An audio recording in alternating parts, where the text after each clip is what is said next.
That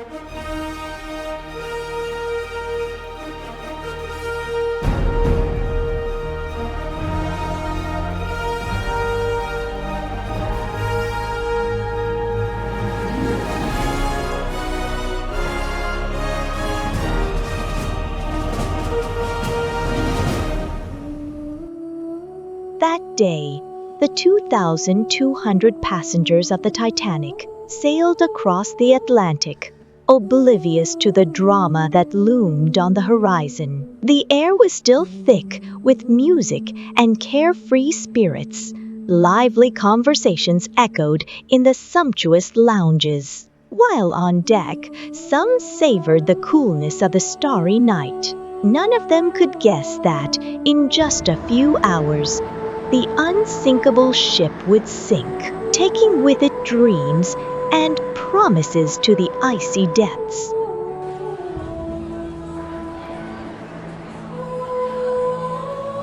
I thought this ship would be big, but I hadn't imagined it would be this gigantic, bigger than anything I'd ever seen, more luxurious than anything I'd ever dreamed of. Rose, this ship is more than just a means of transportation. It is a promise, a new life, a bright future that stretches out before us. All this luxury, all this opulence, you are meant to be a part of it. This journey is the beginning of something great, something irresistible. Let me show you how fascinating this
Full speed ahead. Can you hear me downstairs? Full speed ahead.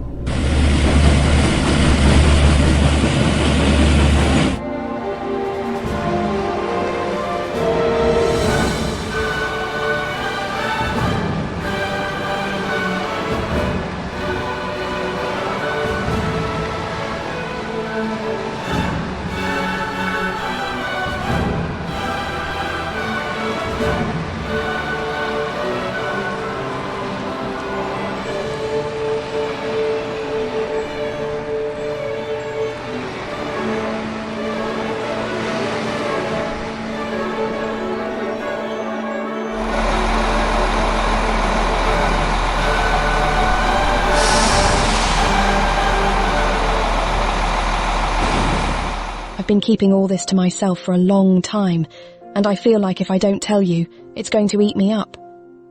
You know, sometimes you think you can carry it all, keep it all inside, but I need you to listen to me. I feel tired. Not physically, but in my heart, like something's weighing on me. You know, I love you, I really do. But sometimes I feel like I'm forgetting myself. That I'm nothing more than this image that I have to show. This strong person. The one who holds everything. Who smiles so as not to worry others. Rose, I didn't know you felt all this. You should have told me sooner. I'm sorry if I let it build up, if I didn't see it. I want to help you. I really do. You're not alone, Rose. We're going to move forward together. If you want to change things, take something back for yourself, I'll support you. All I want is for you to be happy. I really do. Rose, you opened your heart to me, and it touched me more deeply than I can express. You are my world, my most precious star. But sometimes I feel like I don't do enough to let you truly know it. To prove my love to you, I would like to offer you this. The heart of the ocean. A unique necklace, just like you. This jewel will never live up to what you represent to me, but it symbolizes what I feel. Immeasurable. Infinite. You are my treasure, Rose, and I want you to know it at all times. This beautiful, unique necklace that belonged to Louis XVI, a 56-carat heart-shaped blue diamond for you, Rose. Thank you.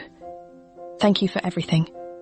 Not just for this necklace, but for your love, your patience, and the way you always remind me how much I mean to you. I love you.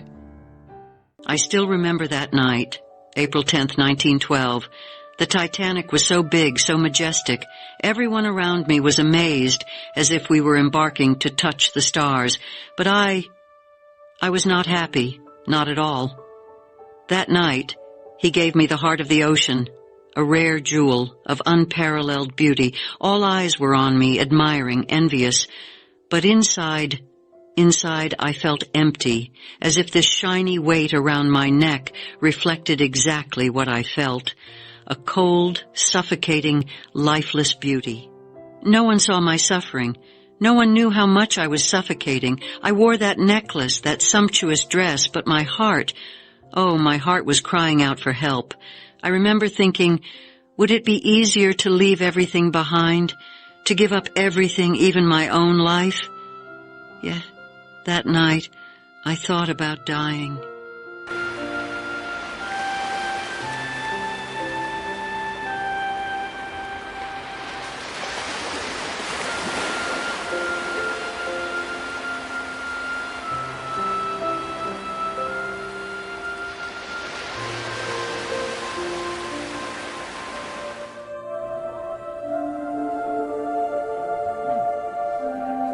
I need to talk to you frankly.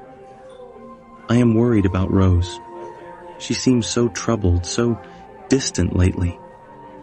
I have the feeling that she is not happy with the idea of this marriage, and it worries me deeply. I want to give her everything she desires, but how can I do that if she won't let me into her heart? I am afraid that she will feel forced, and I would never want her to think that I am imposing anything on her. Please help me to understand how she really feels. I understand your concern, but you don't have to worry like that. Rose is young, and sometimes youth comes with a rebellious spirit and a desire to escape responsibilities. It's a phase, nothing more. She will eventually understand that a marriage with you is what's best for her.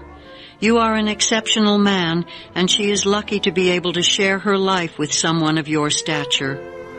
Rose just hasn't grasped the importance of all this yet. This marriage is not only a personal commitment, it is also a way to guarantee the security and future of our family, after all we have been through. Be patient with her and show her that you will be a loving and protective husband. In time, she will soften, I am sure. I know how important this marriage is to you and your family, and I want to believe that Rose will eventually see things in a more favorable light.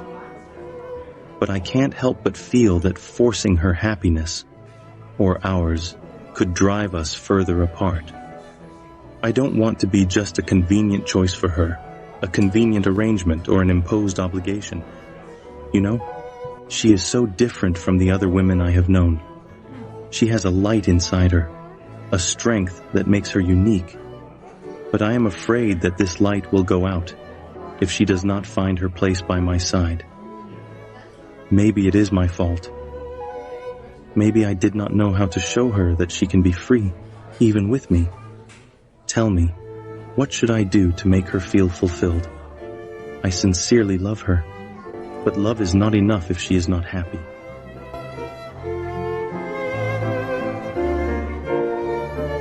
The Titanic, you see, is much more than just a ship.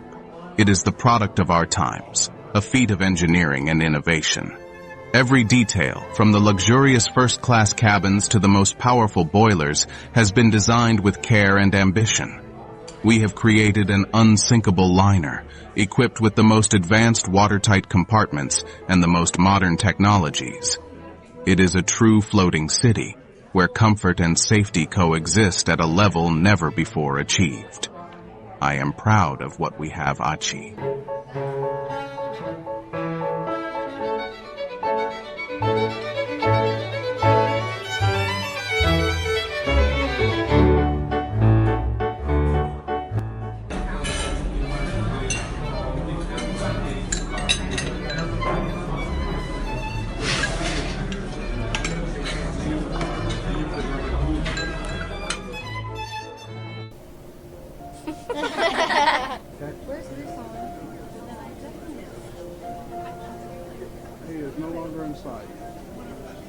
I am so happy to start a new life in America. This moment I have imagined it so many times, but now that it is here, it is even more beautiful than anything I had dreamed. Everything seems possible, as if the things we left behind were finally freed.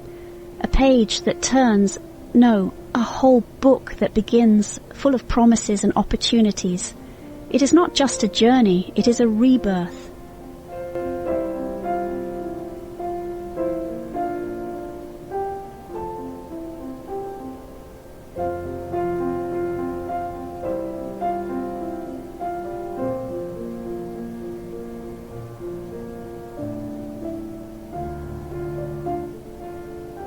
That day, my life took a turn I could never have imagined.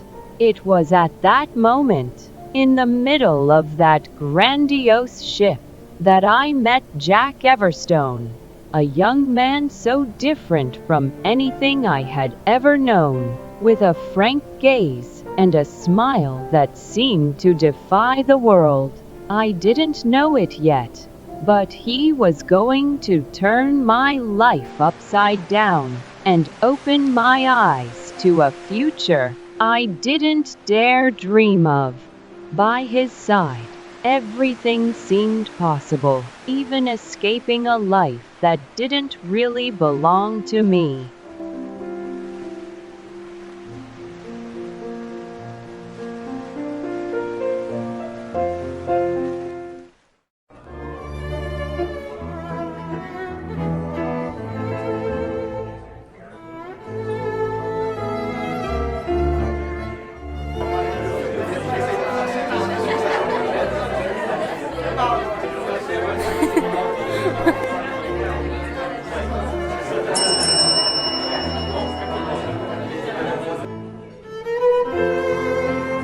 Business is about power and ambition. Great fortunes are built on steel, coal, and railroads, industries that shape the future. The opportunities in America are immense, but only the most visionary know how to take advantage of them. A man must be strong, even relentless, if he is to rise above the rest in this changing world. Relentless, you say? Perhaps, but at what cost? Business should not be just about power or crushing others. This changing world, as you say, needs men who build, not just for themselves, but for something greater. Wealth, without conscience or respect for those who make it possible for you, always ends up collapsing. Perhaps this is what you should meditate on. You talk about conscience and respect, Black. But these are luxuries that a businessman cannot always afford. The world, as it is, does not reward idealistic dreamers. What you call crushing others, I call seizing opportunities and securing the future of those who depend on me. You think building an empire is done with fine words? No. It is the work of the strong, of those who dare to make difficult decisions.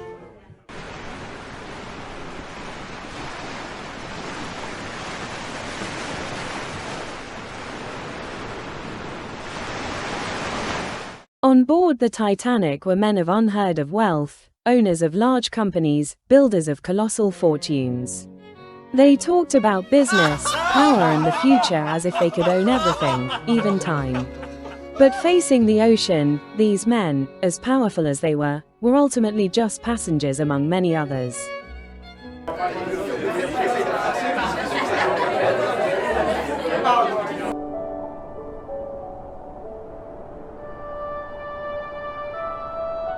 Rose, look at me. You are not happy with this man, and you know it. You can't spend your life playing a role, smiling for him or for your mother while your heart cries out for something else. You deserve better, Rose. You deserve to be free, to be alive. But no one can decide for you. It's up to you to make that choice, and I know you have the strength within you to make that decision.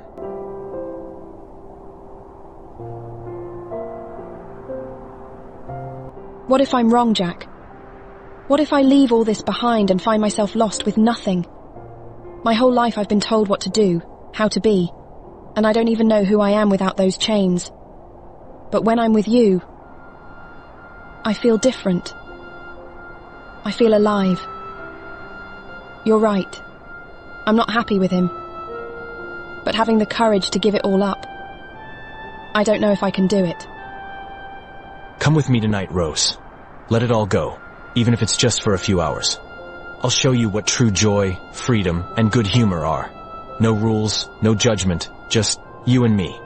Like the world is our oyster. You'll see. There's a life beyond the harsh gazes and expectations that are imposed on you.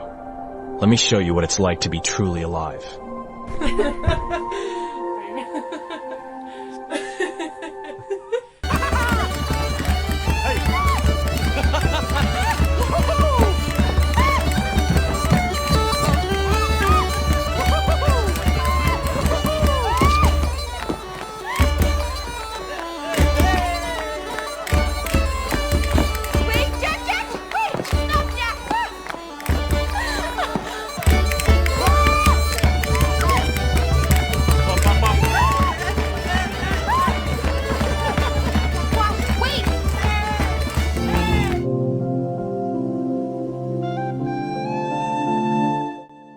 Rose, come with me.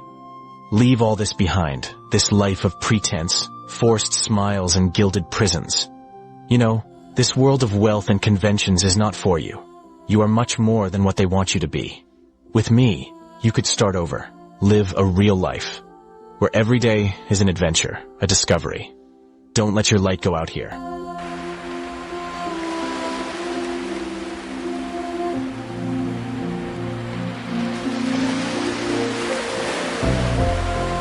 It's beautiful, Jack.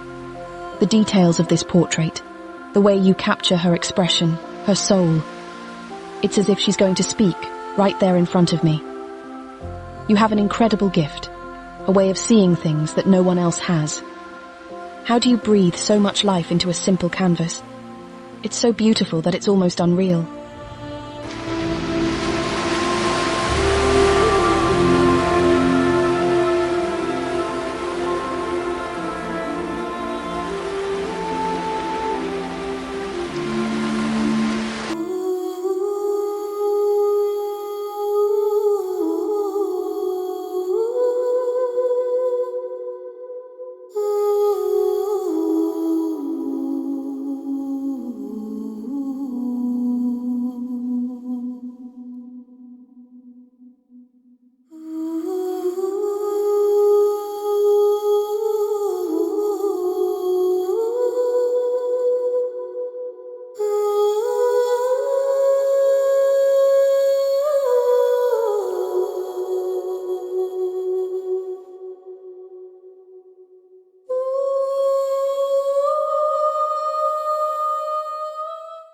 My God, iceberg straight ahead.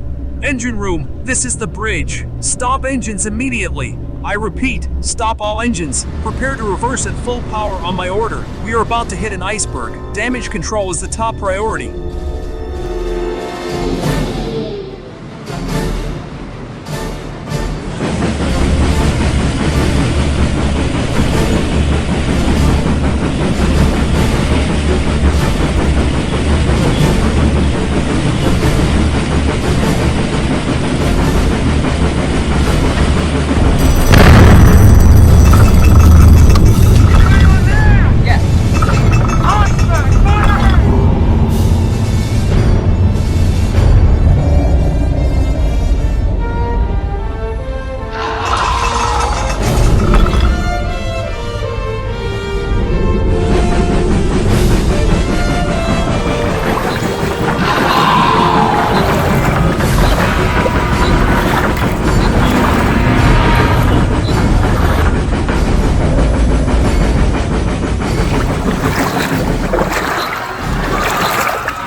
My God, we're going to sink. I can feel it.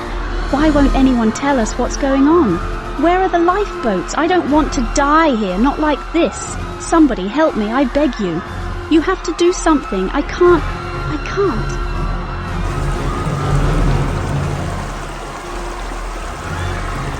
Rose, listen to me. We need to get to the lifeboats immediately. The ship is taking on water, and the situation is becoming critical. Don't argue. It's the only way to get yourself to safety.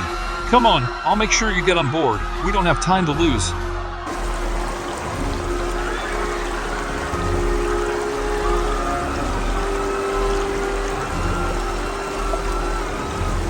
Gentlemen, we have struck an iceberg. Assess the damage immediately and report promptly. Ensure that passengers remain calm and that safety procedures are followed to the letter. Every minute counts. Prepare the lifeboats and be ready to carry out orders. We must act with discipline and composure. This ship is strong, but we cannot leave any room for uncertainty. Do your duty, and we will do everything possible to save lives.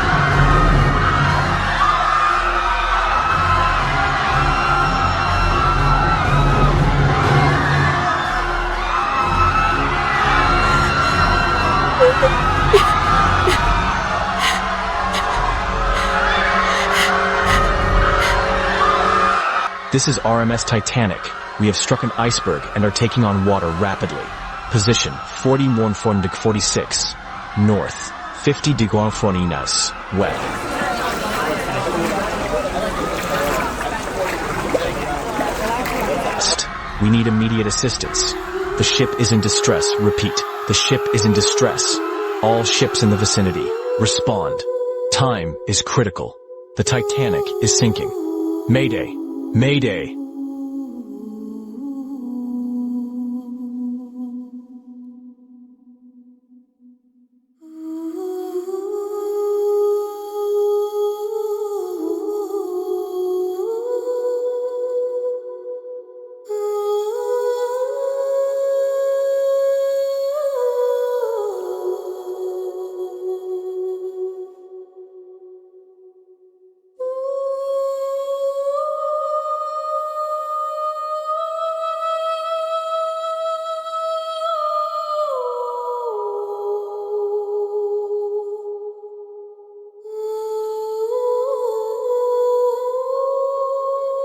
It was a night of chaos and despair.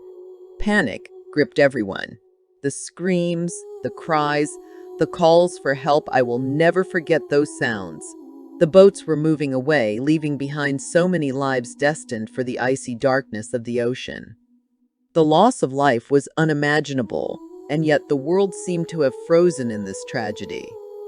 As for Jack, I don't know what became of him. I searched for him in every face, in every shadow.